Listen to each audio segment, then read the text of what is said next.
ప్రభునామనకు గంత కలుగును గాక.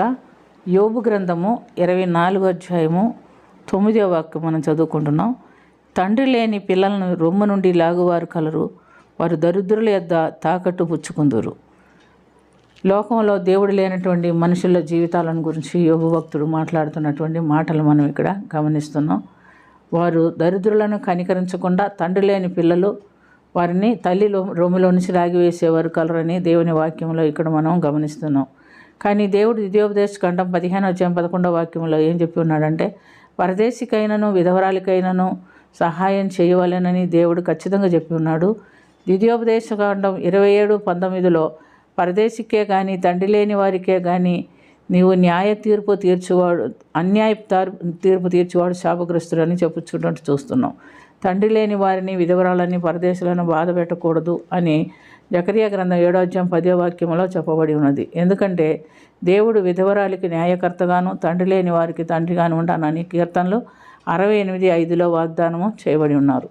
ఉదాహరణకు మనం చూసినప్పుడు 2వ రాజుల గ్రంథము 4వ అధ్యాయము 1 నుంచి 11 వరకు ప్రవక్త శిక్షుడు ఒకడు అప్పు చేసి చనిపోయినట్టుగా మనం చూస్తున్నాం. అతడు అప్పు చేసి చనిపోయిన తర్వాత అప్పుల వారు వచ్చి అతని 2 కుమారులను తీసుకొని పోవటానికి వచ్చారు. వెంటనే ప్రవక్త శిష్యుని భార్య ప్రవక్త దగ్గరికి వెళ్ళిన తర్వాత నా యజమానుడు నీతిమంతుడని మీకు తెలుసు, న్యాయంగానే జీవించాడు, కానీ ఆయన అప్పులు చేసి చనిపోయాడు. చనిపోయిన తర్వాత ఇప్పుడు అప్పులు వారు వచ్చి నా పిల్లల్ని తీసుకొని పోబోతున్నారు అని అడిగినప్పుడు ఆయన ప్రవక్త అడిగాడు, అమ్మ నా ఎద్దు నుంచి నీకు ఏం కావాల్సి ఉన్నది అని అడిగి, నీ ఎద్ద ఏమున్నది అని అడిగినప్పుడు నా ఇంట్లో ఒక నూనె కుండ మాత్రమే ఉంది, వేరే ఏమీ లేదు అని చెప్పినప్పుడు ఆయన ఏం చెప్పాడంటే, నువ్వు నీ ఇంటికి వెళ్ళి నీ చుట్టుపక్కల ఇళ్లలో నుంచి పాత్రలు అరువు తెచ్చుకున్న తర్వాత నీవును నీ కుమారులు ఇంట్లోనికి వెళ్ళి తలుపు గడివేసి ఆ ఉన్న నూనె ఆ కుండల్లో పోసి అవి నిండినప్పుడు ఒక పక్కకి పెట్టి ఉంచు అని చెప్పినట్టు చూస్తున్నాం. ఆమె ఆ ప్రకారంగానే చేసింది. పిల్లల్ని పంపించి ఇళ్ళ పక్కల్లో అంతా పాత్రలు అరువు తెచ్చుకుంది. వారు ఆ చిన్న కుండలో ఉండిన నూనె పోసినప్పుడు కుండలన్నీ వాళ్ళు తెచ్చిన పాత్రలన్నీ నిండిపోయినవి.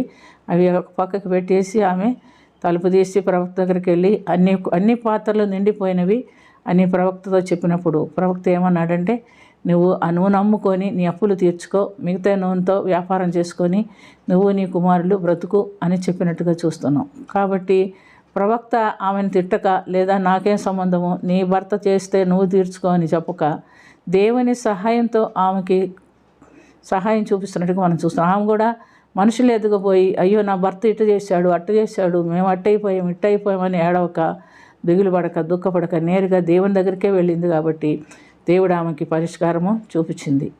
మరి ఇలాంటి పరిస్థితులు, అప్పులు కానీ, సమస్యలు కానీ, రోగాలు కానీ మన జీవితాల్లో కూడా ఎదురైనప్పుడు మనం మనుషుల ఎదుటికి వెళ్ళి లోకాన్ని ఆశ్రయించి లోక సంబంధంగా మనము మరి మాట్లాడుకొని ఇతరులను దూషించి మరి ఇబ్బంది పడటం కంటే మనం ముందుగా దేవుణ్ణి ఆశ్రయిస్తే ఆ దేవుడు మనకు ఒక పరిష్కారం చూపిస్తాడని ఈ వాక్యాన్ని బట్టి మనం చూస్తున్నాం. కాబట్టి తండ్రి లేని వారి రొమ్మున ఆనుకున్న బిడ్డలను లాగివేయటం కాదు, మనం వారికి చేయగలిగిన సహాయం చేయటం మనం నేర్చుకోవాలి. అదే దేవుడు మనకు నేర్పించిన పాఠం.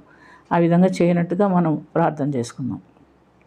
ప్రేమ కలిగిన తండ్రి, కృప కలిగిన ప్రభా యేసు రక్షక, మేము కూడా నీ బిడ్డలకు ఏ సహాయం చేయవలసినదో మాకు నేర్పించమని, చేయుటకు కావలసిన ఆత్మీయ నడిపింపు కాపుదల మాకును దయచేయమని యేసు పరిశుద్ధ నామమున అడుగుచున్నాము తండ్రి.